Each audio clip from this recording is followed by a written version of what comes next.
Buenos días a todos. Nos sentimos muy complacidos de estar aquí esta mañana una vez más, porque Trinca pues ha tomado la decisión de en estos tiempos de cuarentena hacer algo, aportar algo a través de nuestros interlocutores, como ahora tenemos hoy el honor de tener entre nosotros al doctor Reyes y al doctor Sandoval, así como a nuestro integrante del grupo, como lo es el doctor Cañizales. También queremos agradecerle pues a todos ustedes, gracias por estar en nuestra sesión de hoy, que hemos preparado con mucho entusiasmo para hacer pues algo, como lo dije, ¿no?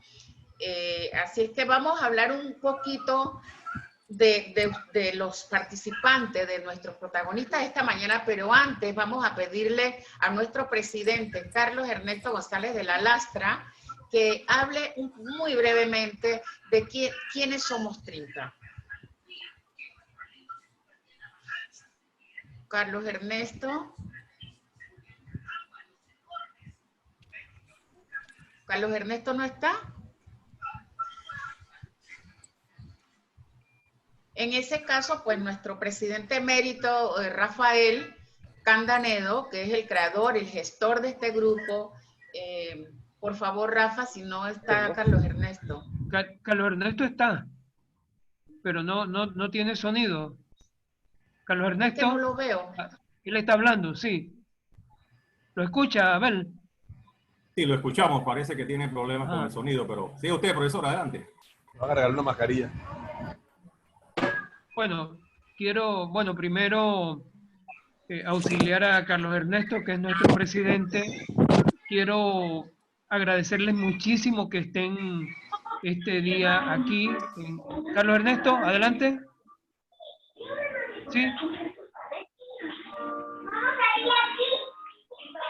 Ya entré, tengo que quitarme.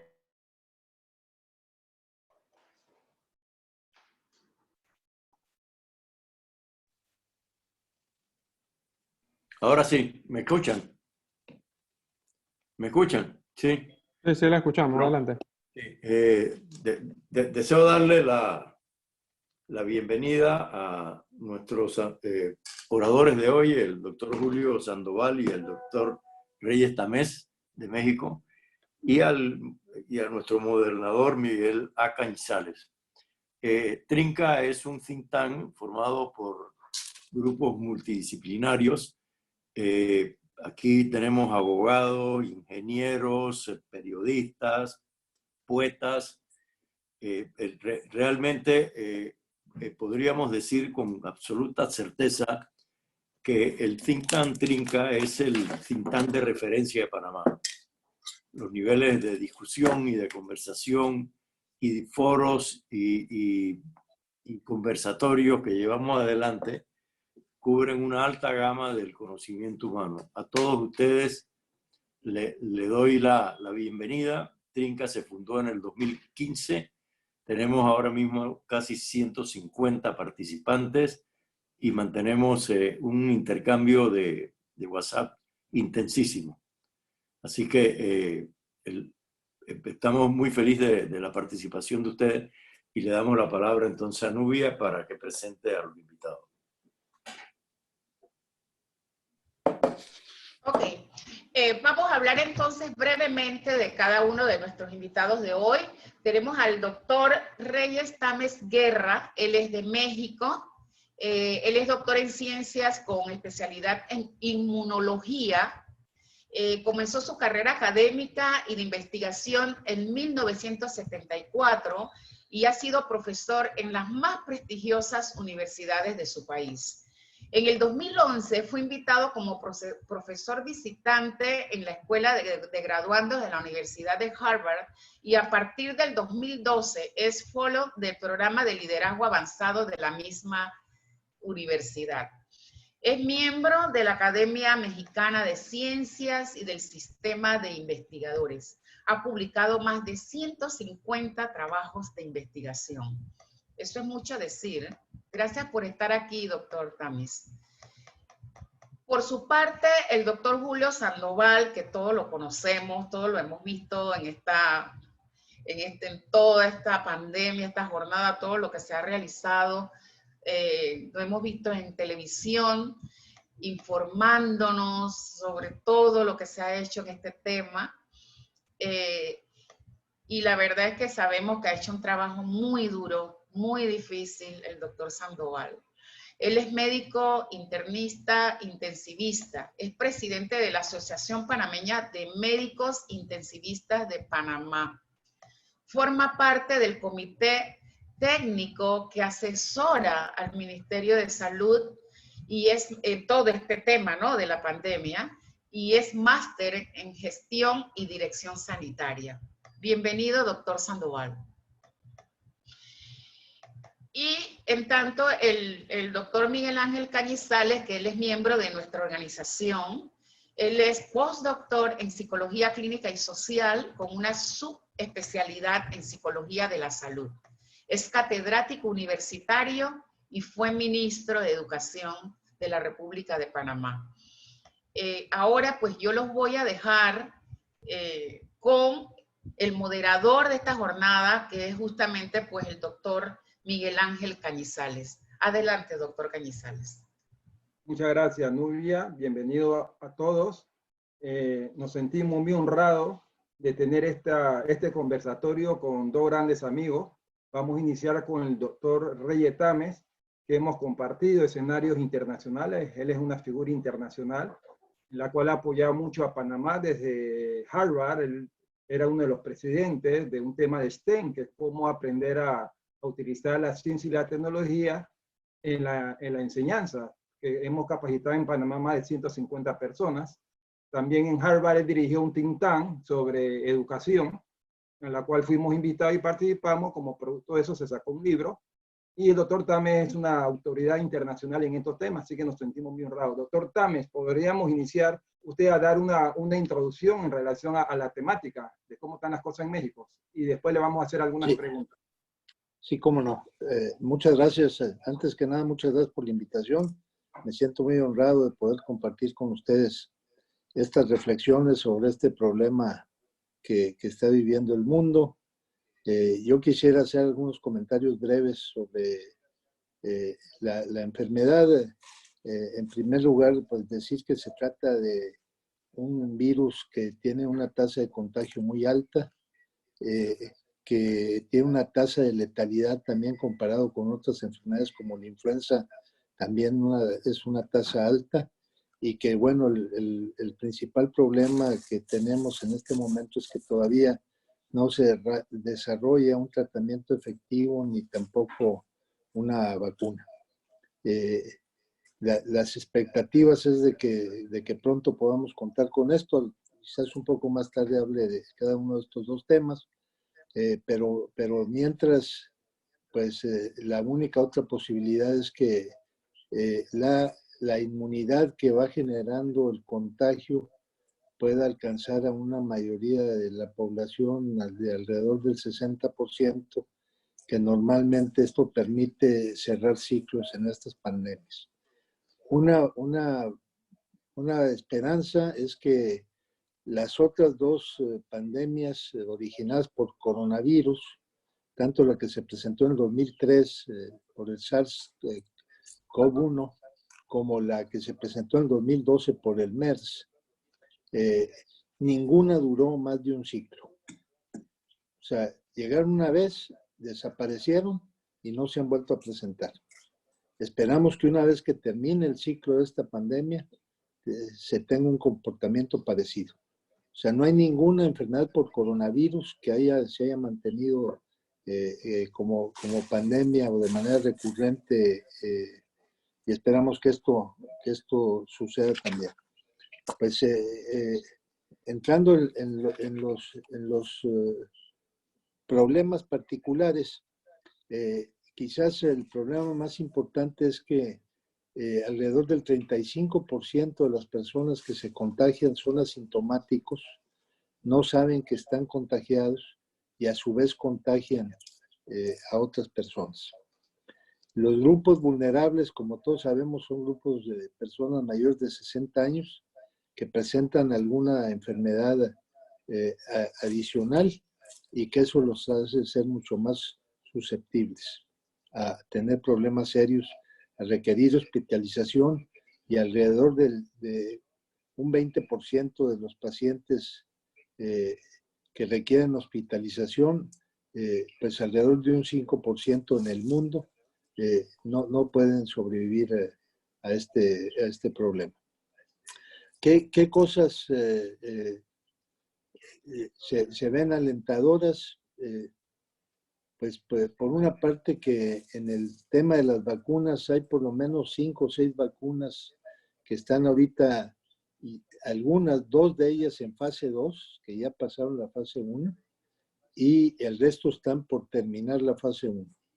De estas vacunas, la primera que empezó es de una empresa que está en el área de Boston, que se llama Moderna, una empresa biotecnológica, y que está usando una estrategia de usar el RNA. Este virus, coronavirus, es un virus RNA, y lo que ellos han hecho es usar la porción del RNA que codifica para la proteína de superficie del virus, una proteína que se llama espiga o spike en inglés. Esta proteína es la que se une al receptor en las células de las personas, un receptor de acetilcolina que se llama AC2, y a través de eso puede infectar y entrar a la célula, a través de ese contacto. Bueno, ellos han generado solamente este pedazo de RNA mensajero y han logrado que tanto los animales como las personas en fase 1 puedan producir anticuerpos neutralizantes contra el virus. ¿Qué quiere decir esto? Que el anticuerpo es capaz de impedir la infección del virus a la célula. Ellos usaron en la fase 1 45 pacientes. De esto, todos estos 45 pacientes produjeron anticuerpos, pero sobre todo hubo 8 de ellos que los títulos, o sea, la cantidad de anticuerpos que produjeron, fueron lo suficientemente altos como para pensar que si se llegan a reinfectar, porque esos pacientes son pacientes sanos, si se llegan a infectar, no tendrán síntomas de la enfermedad. Digamos que esa es una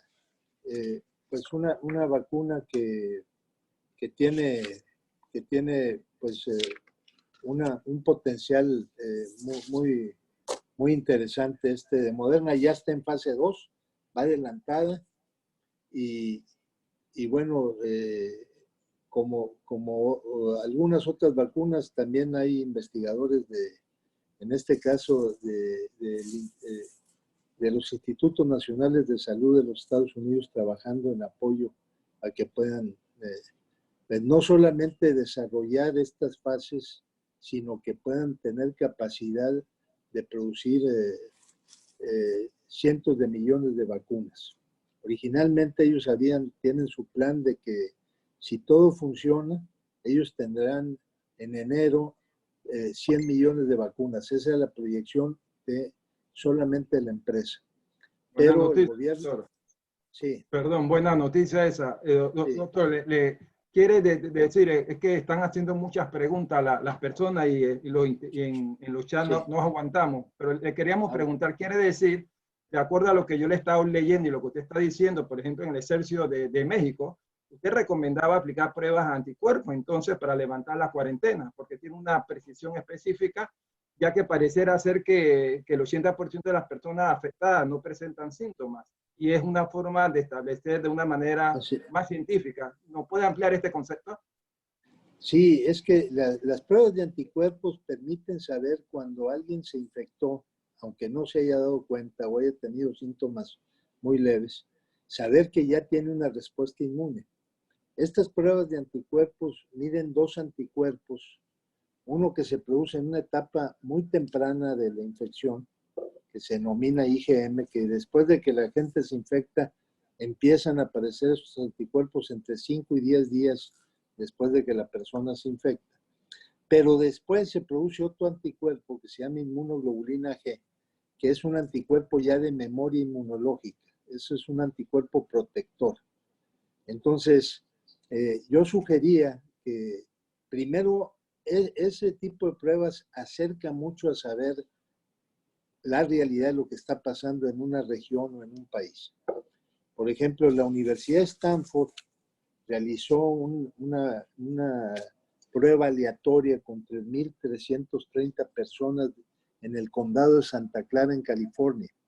Este condado tiene 1.950.000 habitantes aproximadamente. Esto se hizo a principios de abril. En ese momento había 1.838 personas diagnosticadas por PCR en el condado. Ellos hicieron esta prueba haciendo pues todo lo que se requiere para que sea realmente una prueba aleatoria, edades, grupos de hombres, mujeres, niños, códigos postales, raza, o sea, tomando en cuenta todos los variables. Y los resultados que tuvieron es que ellos calculan que por lo menos 48,000 personas del condado están infectadas con el coronavirus y que pueden llegar a ser 81,000. La media serían 66,000. ¿Qué quiere decir esto? Pues que la diferencia es de 30 veces o más entre lo que se suponía que estaba pasando y lo que realmente estaba pasando en las personas contagiadas. Entonces, una persona que tiene anticuerpos, particularmente del tipo G, de inmunoglobulina G, cuando se volviera a reinfectar, la respuesta ya no tarda estos 5 a 10 días, es una respuesta inmediata y es una respuesta mucho más intensa de anticuerpos. Y la posibilidad de que esa infección produzca síntomas clínicos es mucho menor. Y por eso yo proponía que eso se hiciera para ir reabriendo con más elementos de juicio, viendo qué personas pudieran retornar a sus actividades normales sin correr un riesgo importante, digamos, en su salud. Pero sobre todo también que permite saber qué está pasando realmente. Aquí en México no hemos empezado todavía con esas pruebas porque hasta la semana pasada el gobierno autorizó las primeras 3 pruebas de anticuerpos. Pero yo he estado sugiriendo mucho aquí en el estado donde tienen ustedes su casa, que es el estado de Nuevo León, Monterrey, donde se está trabajando junto este problema de salud en todos los estados que tienen frontera con los Estados Unidos. Tenemos frontera con Texas, particularmente de 2 estados más, Tamaulipas y Coahuila, y yo les estaba sugiriendo a los gobernadores que pudieran hacer una prueba aleatoria de unas 10,000 personas para que fuera significativa y saber lo que está pasando. Entonces, aquí en Nuevo León, afortunadamente, hemos tenido mucho mejor desempeño que el resto del país porque se iniciaron las medidas de contención 15 días antes. El estado tiene alrededor de 5 millones de habitantes y tenemos 2,100 personas contagiadas y 82 personas fallecidas, que para el tamaño de la población realmente es el estado que mejor comportamiento ha tenido en México por estas medidas que se tomaron con tiempo. Pero sí recomiendo yo mucho esto a los países. Por ejemplo, yo he estado revisando el caso de Panamá en particular. Panamá tiene también un muy buen desempeño, digamos, comparados con otros países que han tenido pues, problemas mucho más serios. Sus tiempos de duplicación, tanto de personas contagiadas como de personas fallecidas, son tiempos mucho más cortos, como lo que está pasando en Estados Unidos o lo que pasó o sigue pasando en Italia, en España, que aunque ya están ellos en la parte baja de la curva, tuvieron problemas muy serios al inicio de su brote epidémico. Y en el caso de Panamá, pues, estaba yo revisando los datos con un poco más de 11,000 personas contagiadas y 310 personas fallecidas. Los tiempos de duplicación, que eso mide mucho cómo está avanzando la enfermedad, son tiempos de más de 10 días, el tiempo de duplicación. Y para mí el indicador más importante es el de personas fallecidas. Porque por lo que he dicho, las personas, como hay muchas personas contagiadas que no tienen síntomas, no sabemos realmente cuál es la tasa de contagio que tenemos en una ciudad. Mientras no hagamos estas otras pruebas, de anticuerpos, nos podemos acercar más a esta realidad. Pero siento que tiene un buen desempeño. Yo lo comparaba, por ejemplo, con Israel, que el caso de Panamá lo comparaba con Israel, que Israel pues ha tenido 16.750 personas y 281 fallecidos. Entonces, es una cifra cercana. Por ejemplo, muy preocupante por lo que está pasando en Brasil, que llevan 347.000 personas infectadas y casi 29.000 personas fallecidas, o lo que está pasando. Perú tiene mucho mejor comportamiento, con casi 125.000 personas infectadas y 3.629 fallecidos. Y aquí yo quisiera hacer otro comentario que vale la pena tener en cuenta. Los países que vacunan de manera regular contra la tuberculosis o que vacunaron muchos años de manera regular contra la tuberculosis, al parecer la inmunidad que genera esta vacuna, que es una inmunidad de por vida, ayuda a responder mejor a las personas que se infectan con coronavirus. Hay varios estudios ya en este sentido, pero les comentaré uno que considero muy importante, donde se comparó la tasa de contagiosidad y de letalidad de 132 países que vacunan con BCG, la vacuna de la tuberculosis, contra 21 que no vacunan contra la tuberculosis. Y, por ejemplo, la tasa de contagio en un día, ellos hicieron un día de marzo y otros los han hecho un día de abril, los resultados son muy parecidos. La tasa de contagio es, en los países que vacunan, es menos de 1 por millón por día. Menos de 1 por millón por día, 0.8. Y la tasa de los países que no vacunan es 34.8, 35 veces más. Y este es un factor que pudiera explicar por qué Estados Unidos, por ejemplo, que tiene mejores condiciones, hospitales, personal de salud, pues no ha podido contener el problema que tienen con esta pandemia. De hecho, por ejemplo, en la ciudad de Boston, que es la tercera ciudad más afectada de Estados Unidos después de... Doctor, Sí. disculpe, no lo están escuchando bien, si puede acercarse más el micrófono. A Pero Sí. también me dice el doctor Sandoval que por cuestiones técnicas hemos tenido dificultades en los tiempos.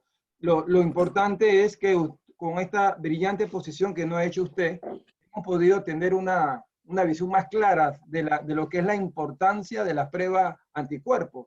Porque cuando usted señala que el 80% de las personas afectadas no presentan síntomas, es decir, si lo presentan es de una manera muy, muy leve, esto quiere decir que es importante para poder hacer entonces esas pruebas y tener una precisión.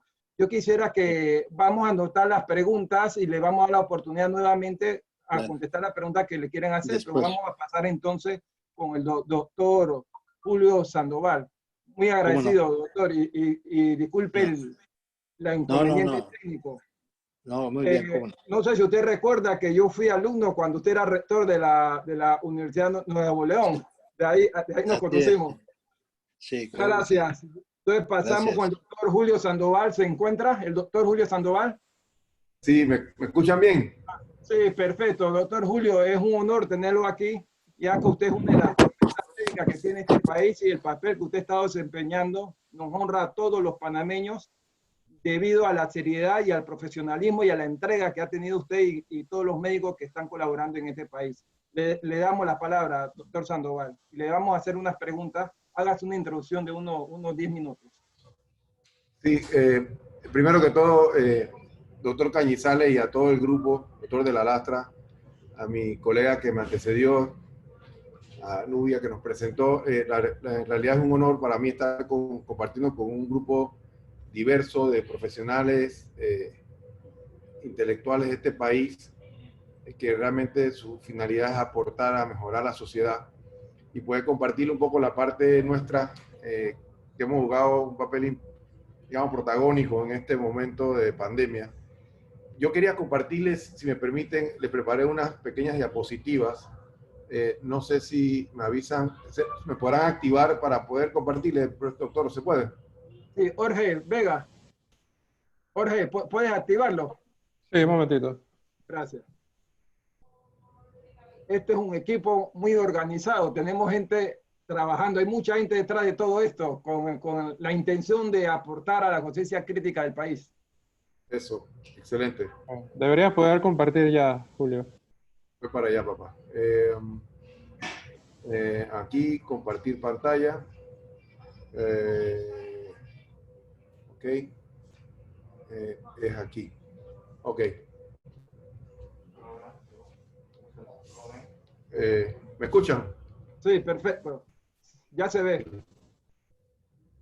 Sí, como les decía, nosotros en la epidemia, nosotros utilizamos 3 parámetros importantes para darle seguimiento como indicadores. 1, la capacidad hospitalaria. 2, seguimiento de indicadores epidemiológicos. Y 3, la capacidad diagnóstica. Nuestra primera labor como intensivista dentro del Comité Técnico Asesor fue garantizar la capacidad hospitalaria. Para eso hicimos un diagnóstico, un censo nacional de lo que son camas, áreas críticas, camas en semi-intensivo y camas en general hospitalarias. Y igualmente un censo del número de ventiladores, porque ya sabemos que el COVID realmente su órgano blanco primordialmente es el pulmón y llevaba a los pacientes a falla respiratoria. En ese sentido, los primeros censos decían que teníamos 350 camas áreas críticas para todo el país y aproximadamente 500 ventiladores mecánicos. Entre los índices epidemiológicos, lo hablaba muy bien el colega, utilizamos lo que es el tiempo de duplicación, el número reproductivo efectivo, el RT, y los números de casos nuevos y los conglomerados o clústeres en ciertos lugares. Y como diagnóstico establecimos lo que son las pruebas diarias con pruebas de biología molecular, los hisopados, y posteriormente incluimos la prueba serológica para hacer estudios de prevalencia.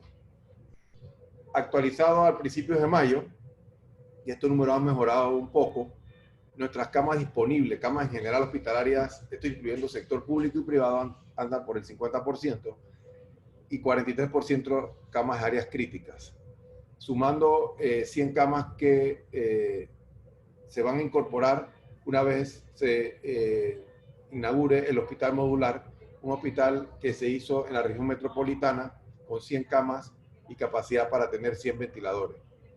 En el momento tenemos 64% de los ventiladores disponibles. Esta cifra ha venido aumentando en la disponibilidad porque los pacientes han venido mejorando y saliendo de los cuidados intensivos. Pregunta obligada, que yo sé que muchos de ustedes se hacen. ¿Qué pasa si no hubiéramos hecho nada? Nosotros basamos nuestros estudios epidemiológicos y cálculos y proyecciones matemáticas en el Imperial College, apoyado con expertos epidemiólogos nacionales e internacionales.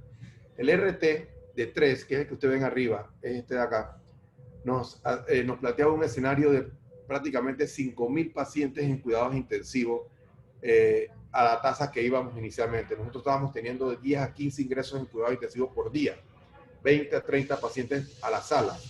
Entonces, esa tasa con el RT de 3 nos proyectaba unos 5.000 pacientes diarios. Y en nuestro mejor escenario, 1.000 pacientes. Recordar que teníamos un censo inicial de 350 camas. Así que teníamos que triplicar el número de camas en un corto periodo de tiempo para garantizar la capacidad hospitalaria. Eso lo fuimos haciendo en todos los hospitales públicos. Transformamos áreas que no eran de cuidado intensivo en áreas de cuidado intensivo. Por ejemplo, hospitales como el de La Chorrera, Nicolás Solano, el hospital San Miguel Arcángel no tenían intensivo. Ampliamos la capacidad instalada con camas, monitores, ventiladores, intensivistas, enfermeras intensivistas, terapistas respiratorios. Y esos hospitales se transformaron en 2 anclas importantes para evitar la afluencia de pacientes a la capital.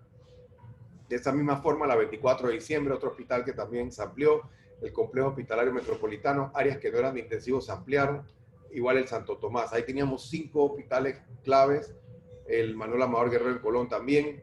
Los hospitales privados hicieron lo mismo, ampliaron su capacidad, así que nos fuimos preparando, como quien dice, para la guerra. Y también la adición del hospital modular, que serían 100 camas más que se sumarían en 4 semanas adicionales. ¿Qué ayudó a que este primer embate del virus no sobrepasara la capacidad? Uno, la cuarentena, obviamente el sacrificio que hicieron todos ustedes y sus familiares. 2, que aislamos los casos rápidamente, tuvimos el apoyo de los hoteles, pudimos aislar los casos, tratarlos, aprender de ellos, darle tratamiento oportuno y evitar que siguieran contagiando. 3, el personal de salud aprendió a utilizar el equipo de protección especial y aprendió a tratar a los pacientes. Al inicio había mucho miedo, la gente no quería exponerse, tuvimos que empezar un proceso de capacitación de cómo utilizar ese equipo de protección especial y los médicos empezaron como me dijo un colega estos días, le agarramos el golpe a la enfermedad y pudimos ir tratando a los pacientes.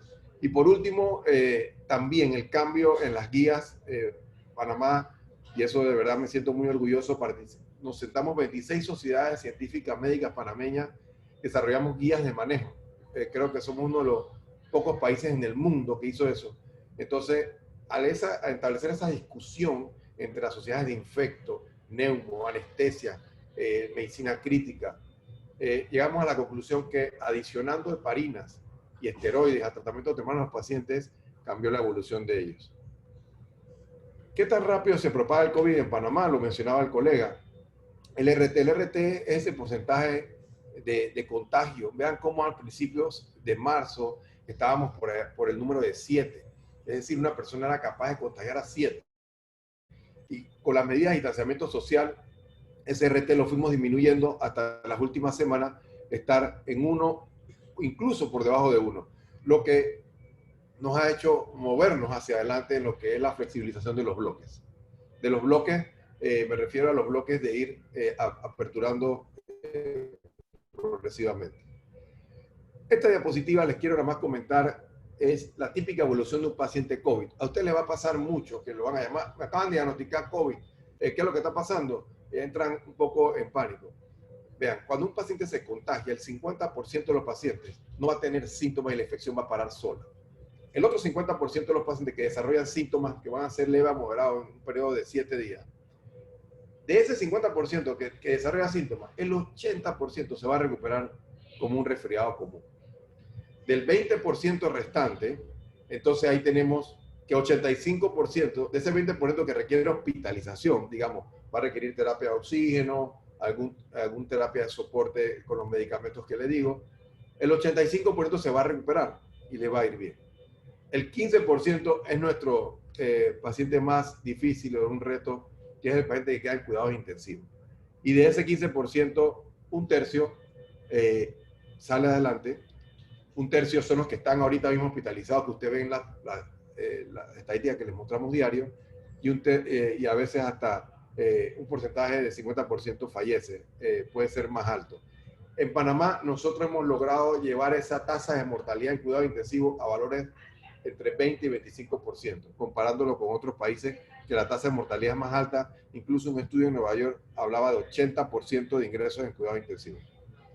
No nos voy a cansar con esta diapositiva, solo para decirles que Panamá sentó a 26 sociedades y hizo unas guías de manejo en cuanto a leve, moderado y severo, pero fueron cambiando. Ustedes van a ver aquí, por ejemplo, que incluíamos la hidroxicloroquina como tratamiento, pero el día viernes 22 de mayo, en una de las prestigiosas revistas internacionales que se llama The Lancet, y lo publiqué ayer en un periódico, 96.000 pacientes estudiados demostró que la hidroxicloroquina no ayudaba a los pacientes y más bien podía ser perjudicial, lo que nos ha llevado a reevaluar el tratamiento en esta enfermedad que nos sigue enseñando.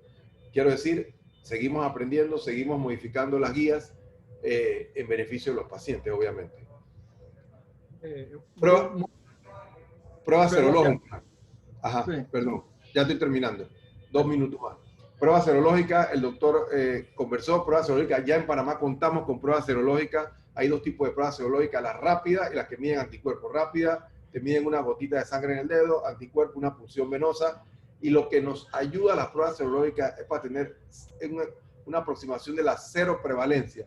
Cero prevalencia significa qué pacientes tuvieron una enfermedad, pasaron asintomáticos, te permite conocer cómo está el comportamiento de la cero prevalencia de la enfermedad. No tanto para hacer diagnóstico, sino bien acompañado de una evaluación clínica o una encuesta clínica.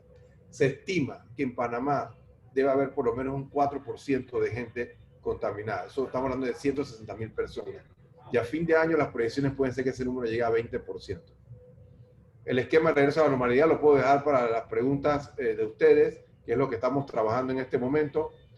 Igualmente quería comentarles esta parte del aspecto económico, cómo hemos visto que en la parte económica ya Panamá venía con un golpe en la tasa de desempleo y esto va a acrecentar eso. ¿Por qué hablo de esto? Porque nosotros como Comité Técnico Asesor estamos conscientes que esto no es un problema de salud únicamente. Involucra la parte social, la parte económica. Y vean esta diapositiva como el 40% del empleo en Panamá, y se lo agradezco a mi amigo Julio de la Lastra de CONEP, 40% del desempleo, de la ocupación en Panamá es por la empresa privada. Y el empleo informal por cuenta propia del servicio doméstico ya estaban igualando ese porcentaje. Pero vean esta otra diapositiva que me gusta mucho.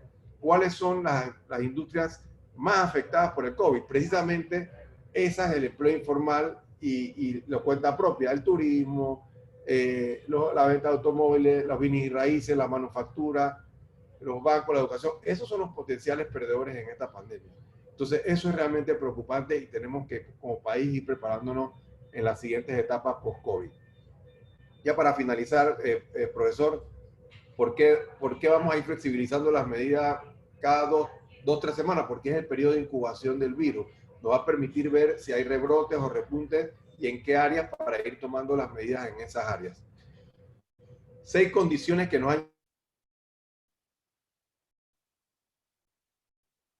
Panamá, que la transmisión del SARS esté controlada, que tengamos un sistema de salud y vigilancia sólido, robusto, que los brotes se hayan controlado en áreas vulnerables, que las autoridades hayan implementado planes de prevención de contaminación en áreas de espacio libre, que tengamos control de los casos importados y que la población haya tomado conciencia y esté educada en cuanto a los casos.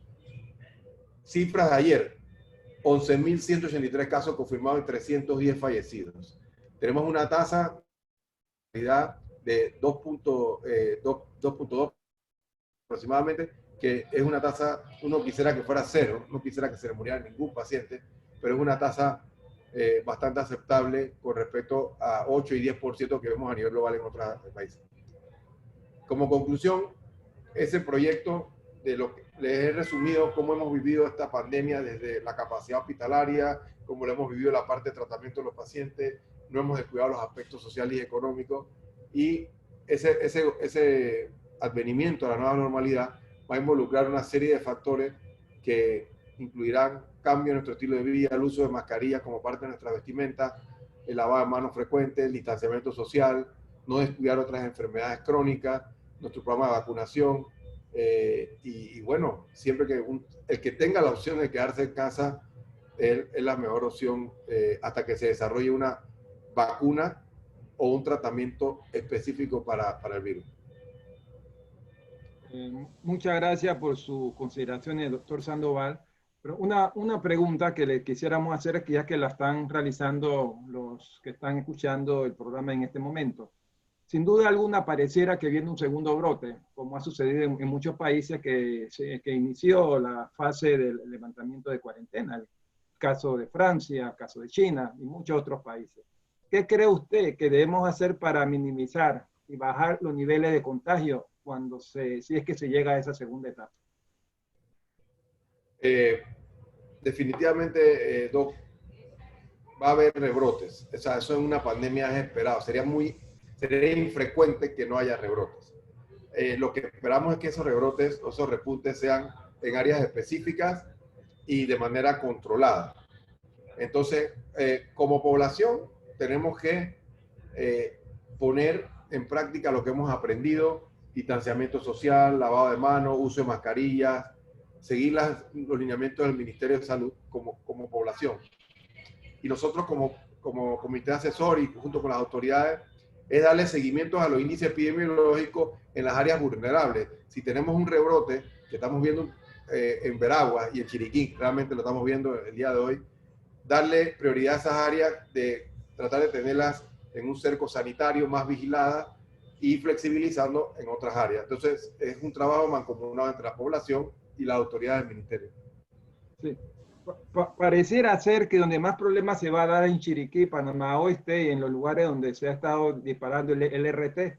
Entonces la recomendación pareciera ser más que médicas, serían de higiene y sociales, que las personas empiecen a cuidarse y mantengan un comportamiento óptimo.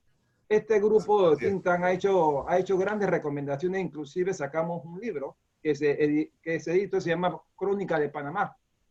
Ese libro se hizo en honor a lo que está sucediendo, donde se escribió un lenguaje muy sencillo. Todos los temas que aparecen ahí están relacionados al tema de la pandemia. Sería interesante, le voy a obsequiar, porque creo que hay que transmitirlo y que llegue a más gente que puedan ayudar a resolver este tema que parece que nos cambió la vida y que se va a quedar por mucho tiempo. Muy agradecido. Vamos a entrar a la sección de preguntas para el doctor Reyes. Hay una pregunta aquí, permítanme un segundito, que nos están haciendo en relación que... aquí. Puede hacerse pruebas de saber cuál es el grado de inmunidad que tiene una persona. Si una persona que ya contagió y salió a la cuarentena puede volver a adquirir la enfermedad. Pues lo más importante en la prueba de anticuerpos es saber si hay anticuerpos neutralizantes. ¿Qué quiere decir? O sea, el virus tiene muchos sitios antigénicos, pero lo importante es que el anticuerpo esté dirigido contra esta proteína de superficie espiga. Entonces, Israel ha dicho que ellos ya desarrollaron una prueba que mide solamente anticuerpos neutralizantes, pero estaban haciendo la patente antes de liberarla. Las pruebas que hay ahorita lo que miden es anticuerpos en general, pero no de manera específica si son neutralizantes.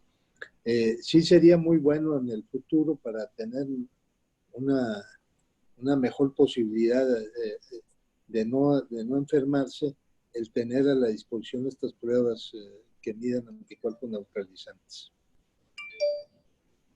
Muchas gracias. Otra pregunta que se le hace es si se le puede aclarar si los asintomáticos tienen la capacidad o no para contagiar a terceros, o sea, para el doctor Tames y también para el doctor Sandoval. Empecemos, doctor Tames. Sí tienen capacidad. Pero es mínima, ¿no? No, sí tienen capacidad de contagiar y yo les platico algo. Aquí tenemos el hospital universitario, que es el hospital que tiene mayor cantidad de camas, 750 camas. Tiene un área separada, un nuevo hospital donde atiende solamente pacientes COVID. En el hospital, digamos, donde están toda la mayoría de los pacientes de todo el resto de las enfermedades, no hay pacientes COVID.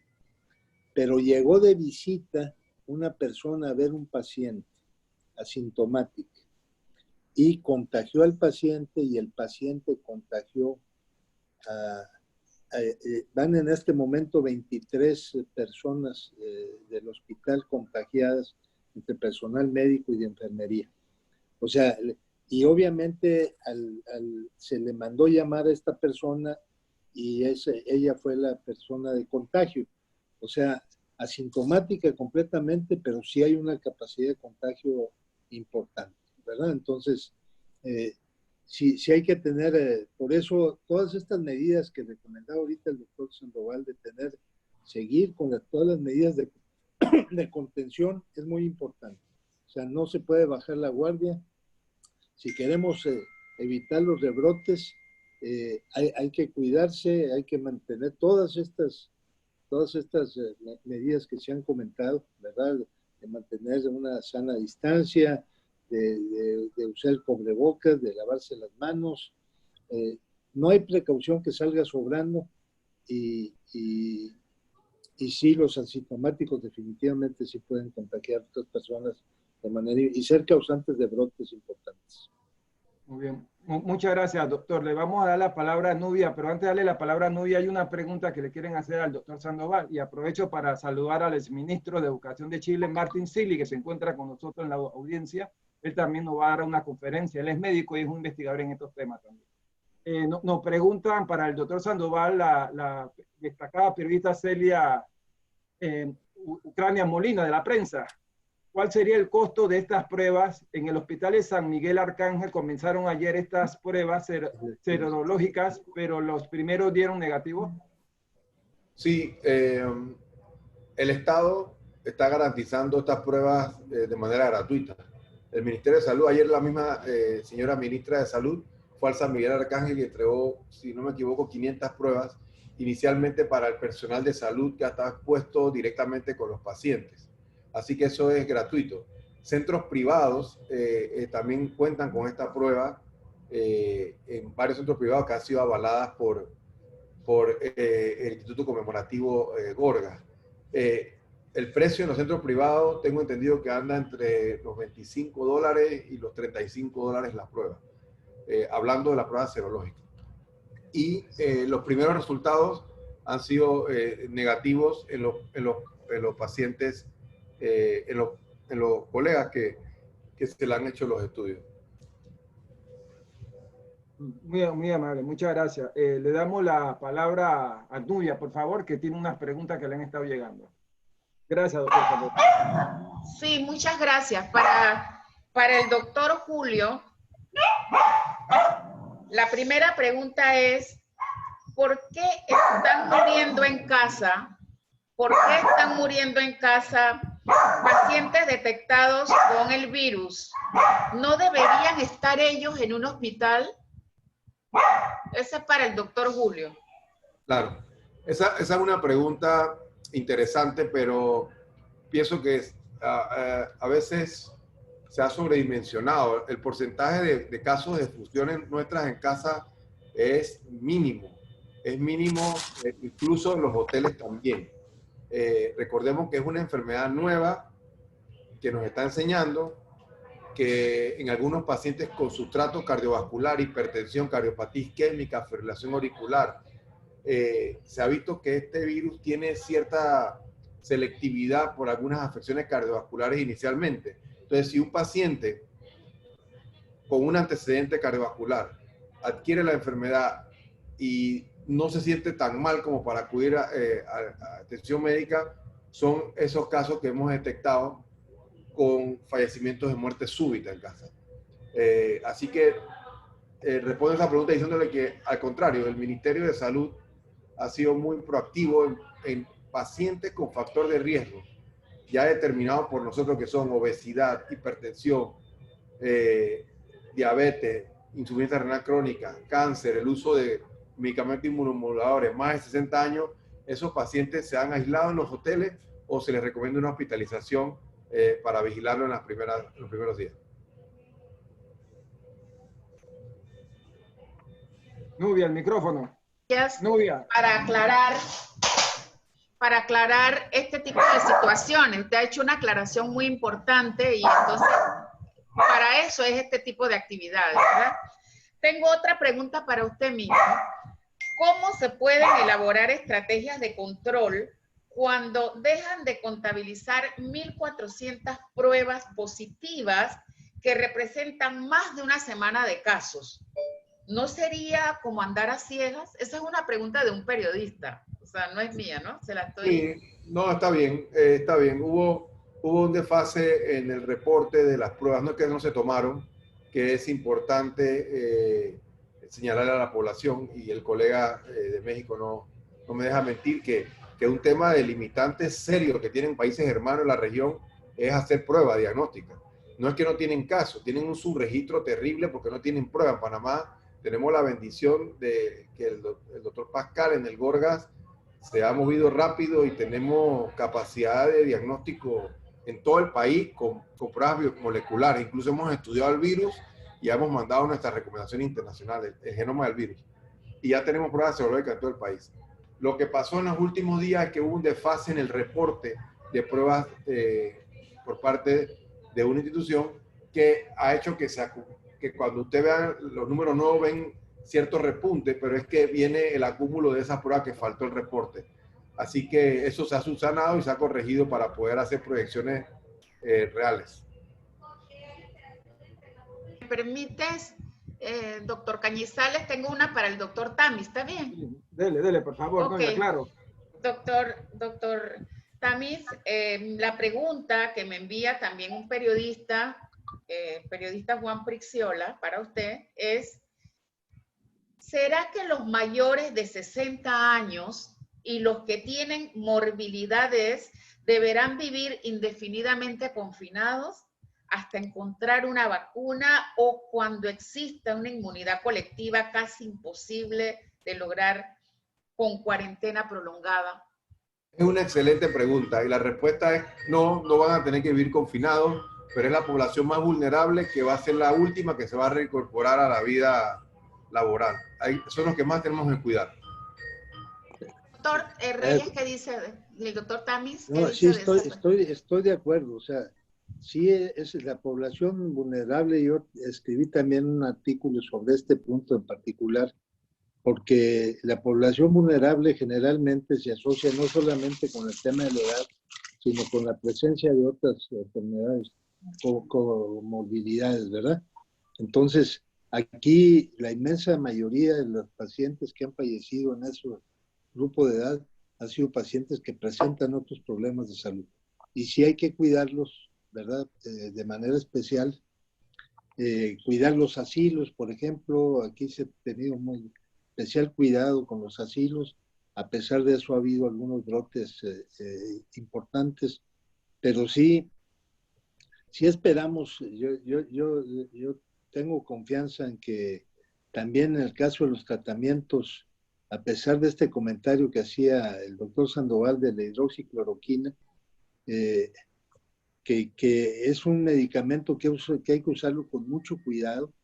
Yo leí con mucho cuidado el trabajo del grupo francés de Marsella, encabezado por el doctor Didier Raoult, que fue el primer trabajo hecho en este campo, y lo vi con especial detalle por toda la controversia que se generó alrededor del trabajo. Pero a pesar de ser pocos pacientes, porque aunque iban a ser 46 pacientes, finalmente se trabajó con 38. Esas dosis que dio de hidroxicloroquina de 200 miligramos 3 veces al día, y acompañado en algunos casos de acitromicina, primero con 500 miligramos y luego 250 miligramos por 4 días, lograron, en el caso de los pacientes tratados con los dos medicamentos, que los 8 pacientes tratados se curaran del virus. Y en el caso de los pacientes tratados solo con hidroxicloroquina, esas dosis, el 60% de los pacientes se curaron del virus. Los controles a los que se les administró placebo, solamente el 12.5% se curó del virus. Fueron resultados muy alentadores. Pero sí, algo que también hemos visto aquí en Nuevo León y en otros países es que no se administra la misma cantidad de hidroxicloroquina que se usó en ese trabajo. De repente les dan más hidroxicloroquina. No sé, ahora yo coincido con el viernes publicó la revista Lancet esto que comentaba el doctor Sandoval, y que ya la OMS, a partir del día de hoy, en la madrugada, ya señaló que ya se deje de usar la hidroxicloroquina hasta no tener más elementos. Pero yo siento que, como en todo, pues una dosis exagerada puede producir problemas mayores. El otro medicamento alentador es este otro antiviral de Remdesivir. Sí, que también puede servir. Y no hablé de todas las vacunas, pero estas 4 vacunas que usan cresa de novirus, que se han estado probando en Alemania, otra en Inglaterra con chimpancés, que también son alentadoras. Yo espero que por cualquiera de estos dos, que podamos avanzar tanto en el tratamiento como en la vacuna, y que veamos de manera esperanzadora lo que está pasando. Yo siento que los rebrotes que puede haber, como se ha venido presentando, no tendrán la misma intensidad porque ya aprendimos de la pandemia, o sea, ya aprendimos a cómo enfrentar la pandemia, pero sí es un tema donde la sociedad jugamos el papel más importante. Es importante todo el trabajo que se haga de contención, ¿verdad? Y en eso pues, la sociedad es la que tiene que poner el mayor empeño.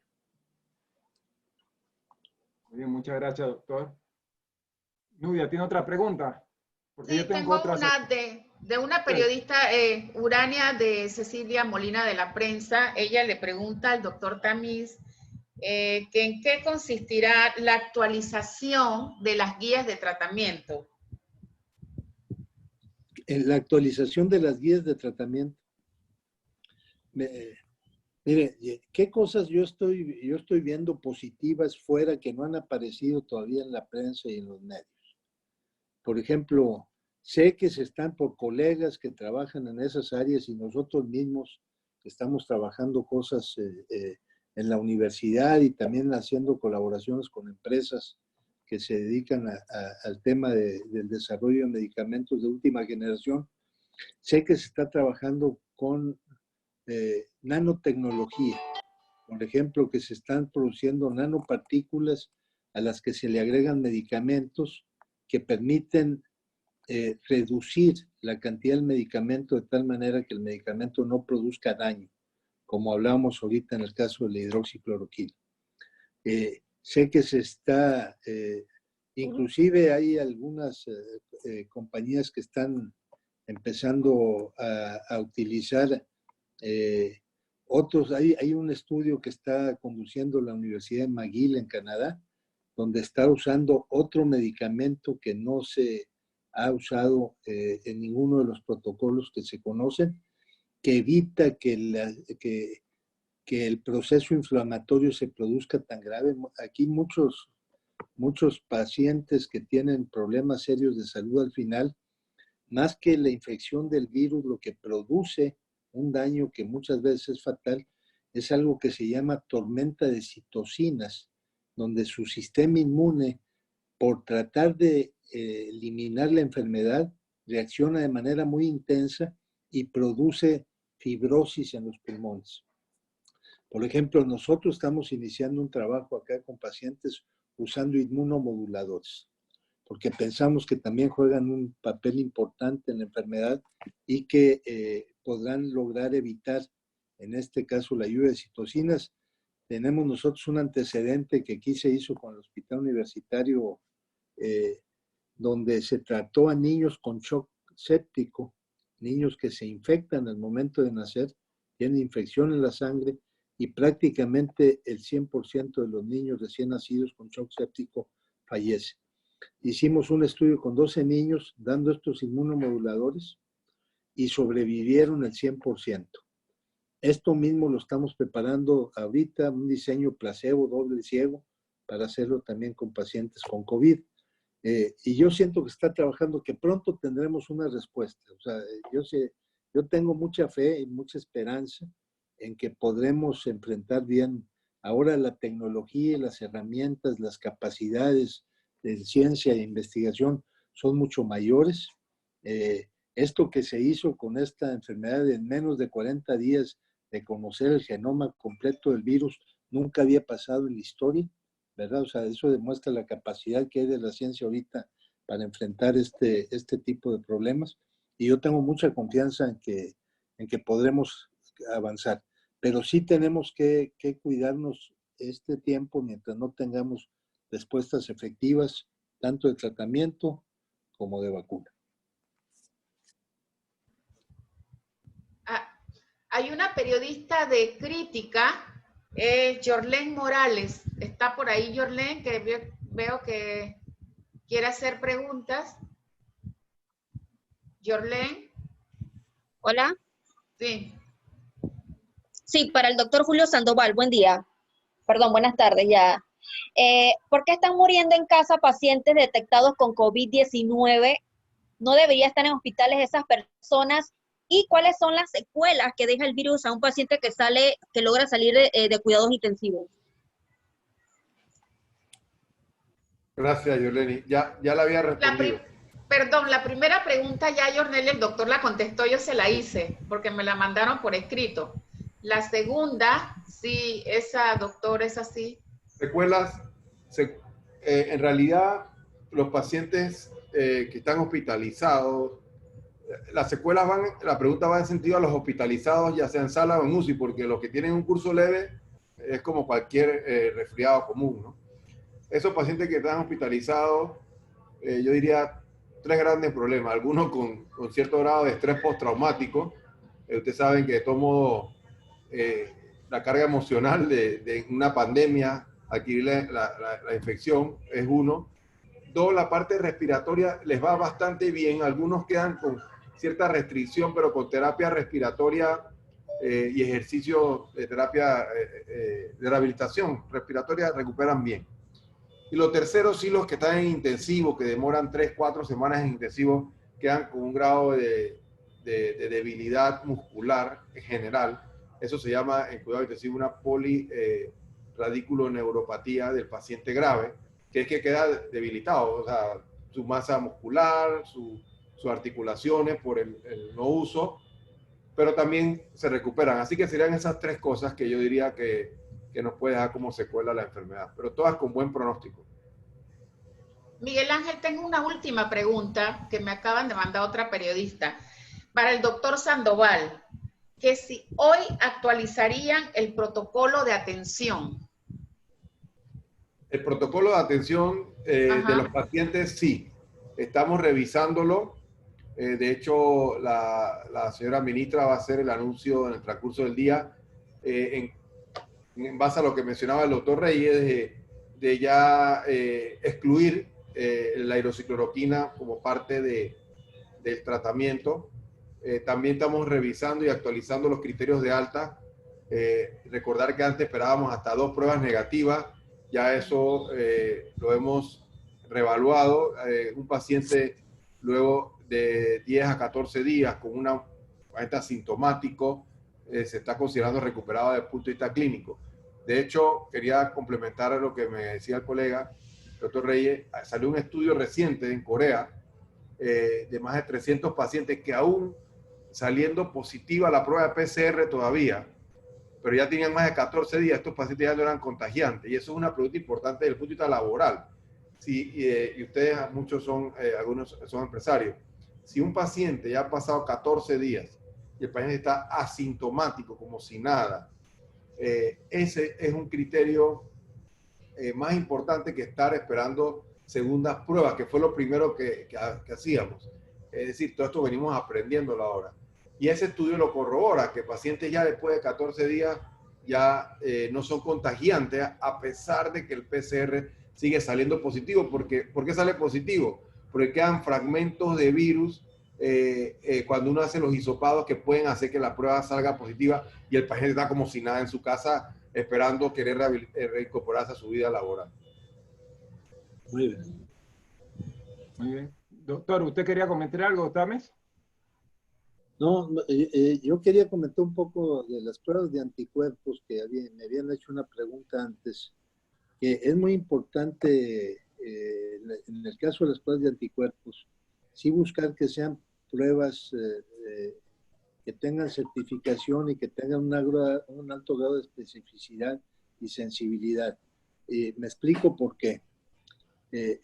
Con las prisas de esta pandemia, por ejemplo, la propia FDA en Estados Unidos relajó los análisis que se hacen a las pruebas y formó un grupo de 50 expertos para analizar las 14 pruebas de anticuerpos que había autorizado la FDA.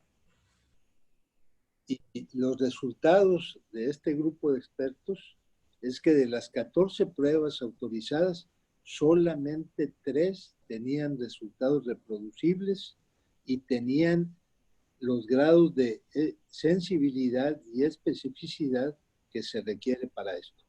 Entonces, en las pruebas que se utilicen de anticuerpos sí hay que buscar, sobre todo en el caso de la especificidad, que sean pruebas que tengan más de 99% de especificidad.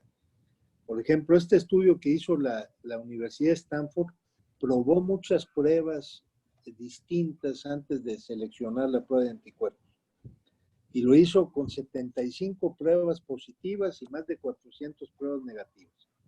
Las 400 pruebas negativas fueron negativas con la prueba que ellos seleccionaron de anticuerpos, y de las 75 pruebas positivas, 74 fueron positivas.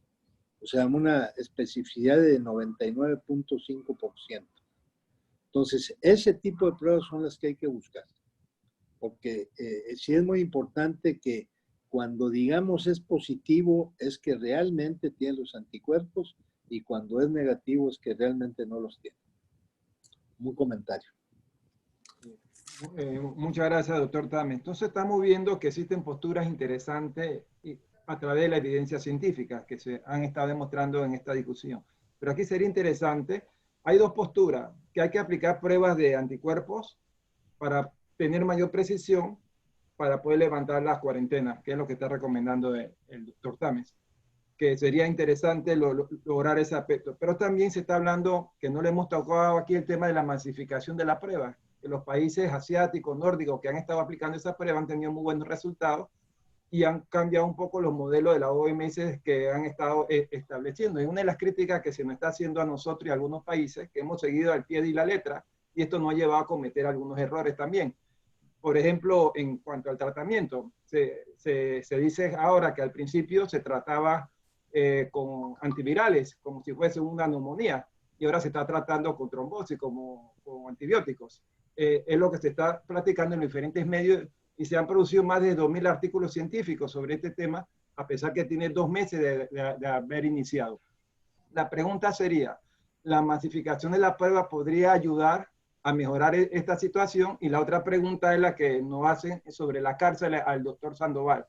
¿Qué ha pasado con las cárceles? ¿Por qué hay tanta infestación, específicamente en Veraguas? Sí, mire, ese término de masificación de las pruebas, a mí, en realidad, después de ya vivir más de 70 y pico de días de esta pandemia, hasta que me hace un ruido, porque es que Panamá cumple con ese criterio, pero nos siguen preguntando sobre eso. Cuando nosotros vemos lo que pasa en países hermanos, la realidad es súper diferente. Aquí se cuenta con la capacidad diagnóstica en todo el país, es lo primero que hay que definir. O sea, en todo el país, incluso en Darién, Metetí, usted tiene un centro de laboratorio de avanzada que puede hacer reacciones de polimerasa. Imagínense, PCR en Metetí. De primero, que Panamá cuenta con PCR en todo el país. Segundo, que ya contamos con pruebas serológicas, que muy bien lo dijo el doctor. Yo me entrené en México, hice cuidados intensivos en el Hospital Inglés, y México todavía no ha podido incorporar pruebas serológicas, y Panamá ya cuenta con pruebas serológicas. Lo que pasa es que hay una guerra comercial para entrar en ese pastel, y eso ha hecho que el Gorgas vaya con precaución y cautela, validando cuál es la prueba buena, dando los permisos de importación correspondientes. Pero yo le quiero transmitir que Panamá cuenta con el término de masificación de las pruebas hace mucho tiempo. Entonces, en ese sentido, aclarando eso. Y con respecto al brote de la cárcel de Santiago, es cierto, hay un brote en Santiago, en la cárcel son poblaciones vulnerables, la OMS lo ha dicho, asilos de ancianos, áreas comarcales, centros penitenciarios, son vulnerables porque ahí donde un contagio lo tiene, ahí no se guarda ningún tipo de distancia, y ustedes saben que eso se va propagando y hace que se repunte en el sitio ese geográfico. Pero sí existe un brote en Santiago en este momento. Muchas gracias, doctor. Doctor Tame, ¿usted quería comentar algo al respecto? No, pues sí, quizás un comentario adicional. Yo creo que debe ser una combinación de cosas. La prueba de anticuerpos, yo creo que es muy importante para que la gente que tenga anticuerpos pueda tener pues una expectativa mayor de regresar a las labores sin enfermarse. Pero también es importante, por ejemplo, Israel, ¿qué está ahorita proponiendo para regresar? Está separando a la gente que no es vulnerable por la edad, o sea, que es menos vulnerable, digamos, por la edad, en 2 grupos. y la gente va a regresar a trabajar 4 días de la semana el 50%. Y va a descansar 10 días. Y luego otro grupo distinto va a trabajar 4 otros días. Les voy a enviar yo esta propuesta que acaba de hacer Israel hace unos días, que me pareció muy interesante. Sí, de tal manera, porque acá. Sí, porque la idea es evitar que la gente se contagie cuando lo separan y deja de asistir al trabajo 10 días. Ahí se dan cuenta si alguien empieza con síntomas, si alguien tiene problemas. Pero sin duda el tema económico es un tema muy importante, porque la cantidad de gente que ya está padeciendo los estragos económicos de la pandemia cada vez es mayor, y tenemos que buscar con cuidado cómo ir regresando a la economía, con cuidado, ¿verdad? Yo digo, si se combina, por ejemplo, gente que de edad laboral de 18 a 50 años de edad, que además tenga anticuerpos, que pueda regresar, que sabemos que si se llegan a infectar, tienen pocos síntomas. Si hacemos ese tipo de combinaciones, podremos tener más oportunidad de ir reactivando la economía con cuidado y que la gente pues vuelva a tener empleo, o que no se pierdan tantos empleos y empresas como ha venido pasando. Muy bien, ya para ir finalizando, para respetar el tiempo de todos ustedes, y sabemos que también el doctor Sandoval tiene que retirarse, el doctor Zamorano quería hacer una pregunta. Doctor Zamorano, ¿se encuentra? Bueno, vamos a pasarle la palabra a Rafael Candanedo para que nos haga un cierre de la actividad, y recordarle que el 8 de junio vamos a tener otro evento como este, donde va a participar el doctor Martín Silly, es ministro de Chile, y Juan Solaye de España. Rafael Candanedo, por favor. Bueno, muchísimas gracias, doctor Miguel Ángel Cañizales. Quiero, en nombre del Grupo Trinca, agradecerles a todos los que han seguido este foro. Ahora mismo somos 61 personas, la cantidad de periodistas que han participado, y realmente para mí ha sido una gran lección lo que ha dicho tanto el doctor Reyes como el doctor Sandoval, cada uno en su perspectiva. Creo que así uno va construyendo conocimiento, y creo que quedan algunas ideas allí. Una es el hecho de que las comunidades y los ciudadanos tenemos la responsabilidad primera en este momento de la pandemia, que vamos a tener que seguir viviendo con este problema, y que por otro lado es necesario que para que la economía pueda reactivarse, hacerlo con cuidado. Escuché 3 veces que el doctor Reyes dijo hay que hacerlo con cuidado, porque no podemos estar tampoco así absolutamente confinados.